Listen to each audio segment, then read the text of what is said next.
चलिए बिना किसी देरी के साइकोलॉजिकल हॉरर एक्सप्लेनर में सीधे गोता लगाते हैं। आज हम बात करने वाले हैं द कर्स्ड फैमिली, एक छलावा के बारे में। सुन के लगता है ना कि कोई भूत प्रेत की कहानी होगी, पर यकीन मानिए ये सिर्फ एक डरावनी कहानी नहीं है। ये हमारे दिमाग और हमारे कर्मों का एक बहुत ही डीप विश्लेषण है।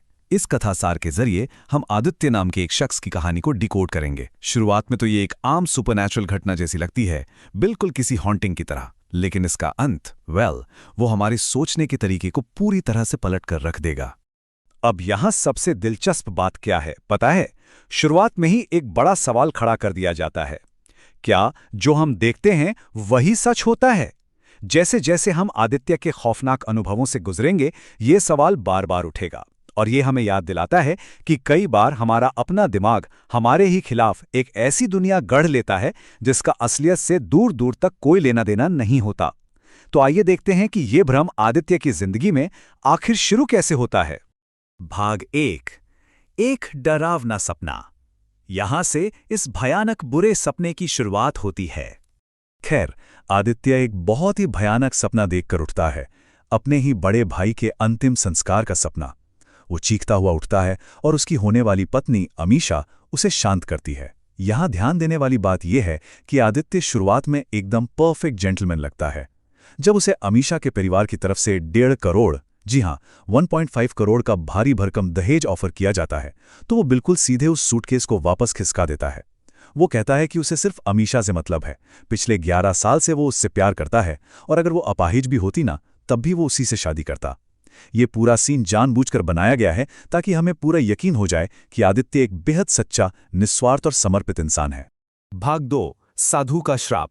अब यहां से कहानी में अहंकार का भयानक अंजाम देखने को मिलता है। अब कहानी में सुपरनैचुरल एलिमेंट की एंट्री होती है। पता चलता है कि आदित्य ने एक तपस्वी साधु का अपमान किया था, अहंकार में आकर उन पर थूक दिया था। उसके बाद से ना खौफ का यह सिलसिला बहुत तेजी से आगे बढ़ता है। सबसे पहले हल्दी की रस्म आती है। आदित्य के कंधे पर हल्दी की जगह राख लगा दी जाती है, और मुड़कर देखने पर वही साधु खड़ा नजर आता है। फिर रात का डिनर, वहां वही साधु एक वेटर के रूप में सामने आता है और आदित्य की प्लेट में खाने की जगह राख परोस देता है। इसके तुरंत बाद एक फोन कॉल आता है हॉस्पिटल से कि उसके माता पिता का रोड एक्सीडेंट हो गया है। जब तक वे पहुंचते हैं, उनकी मौत हो चुकी होती है। और इस सिलसिले का क्लाइमैक्स होता है शमशान घाट पर, जहां वही साधु आदित्य के हाथों में उसके ही माता पिता की अस्थियों का कलश थमा देता है। ये सारी घटनाएं लगातार एक के बाद एक होती हैं, जो आदित्य को मेंटली पूरी तरह तोड़कर रख देती हैं। भाग 3, शक और खौफनाक हत्या। एक ऐसी सिचुएशन जहां डर और शक इंसान पर पूरी तरह हावी हो जाता है। माता पिता के जाने के बाद आदित्य के दिमाग में शक बिल्कुल जहर की तरह फैलने लगता है। उसे लगने लगता है कि उसकी पत्नी अमीशा और बड़े भाई अंशुल के बीच कुछ चल रहा है, सब उसे इग्नोर कर रहे हैं। ये टेंशन अपने सबसे भयानक पॉइंट पर तब पहुंचती है जब वो एक सुबह उन दोनों को एक साथ देख लेता है। शक में बिल्कुल अंधा होकर वो एक भारी पत्थर उठाता है और बेहद बेरहमी से दोनों के सिर कुचलकर उनकी हत्या कर देता है। और पता है, जैसे ही वो उस खून से सने पत्थर को फेंकने के लिए मुड़ता है, अंधेरे में फिर से वही साधु नजर आता है। साधु उससे कहता है कि जिंदगी का ये आखिरी पड़ाव भी अब खत्म हुआ। भाग 4, असली हकीकत। यहां आकर सारे भ्रम टूट जाते हैं। लेकिन जरा रुकिए, क्योंकि इस कथासार का सबसे बड़ा ट्विस्ट अभी बाकी है। जब आदित्य की आंखें खुलती है ना, तो वो किसी सजे धजे महल में नहीं होता। वो एक बेहद खस्ताहाल, खंडर हो चुके मकान में होता है। यहां आकर रियलिटी का एक बहुत ही डरावना आईना सामने आता है। एक तरफ तो वो इल्यूजन था जिसमें आदित्य अब तक जी रहा था कि उसके पेरेंट्स एक्सीडेंट में मारे गए, भाई ने पत्नी चुरा ली और उस साधु ने उसे श्राप दिया।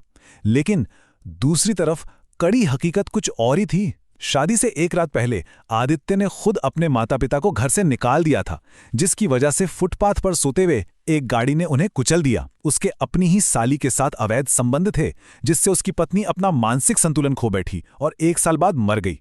और उसका भाई आदित्य ने खुद शराब के नशे में धुत होकर उसे पानी में डुबाकर मार डाला था।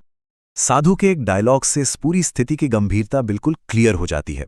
वो कहता है, तूने तो 4 लोगों की हत्या करी है। मतलब आदित्य कोई बेचारा विक्टिम या किसी सुपरनैचुरल ताकत का शिकार नहीं है। वो एक्चुअल में एक क्रूर हत्यारा है जो अभी अभी 7 साल की जेल की सजा काटकर बाहर आया है।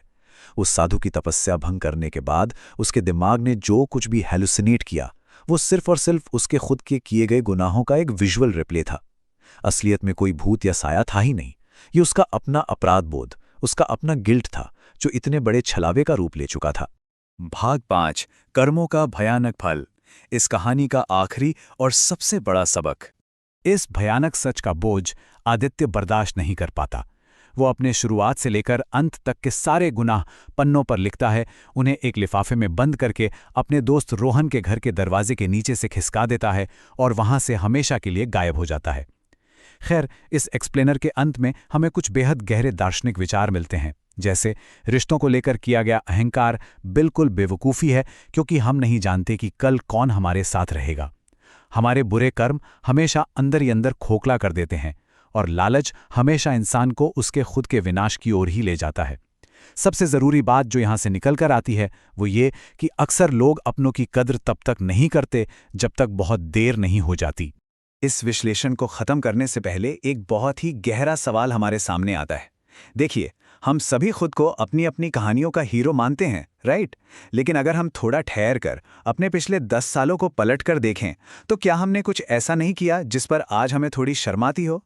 ये सवाल ना दिमाग में एक अजीब सी सहरन पैदा कर देता है और हमें इस सोचने पर मजबूर करता है कि कहीं हम भी जाने अनजाने में किसी और की कहानी के विलेन तो नहीं हैं। बस इसी एक थोड़े बेचैन करने वाले विचार के साथ हम आज का ये कथासार यहीं समाप्त करते हैं। इस पर ज़रूर गौर कीजिएगा। शुक्रिया।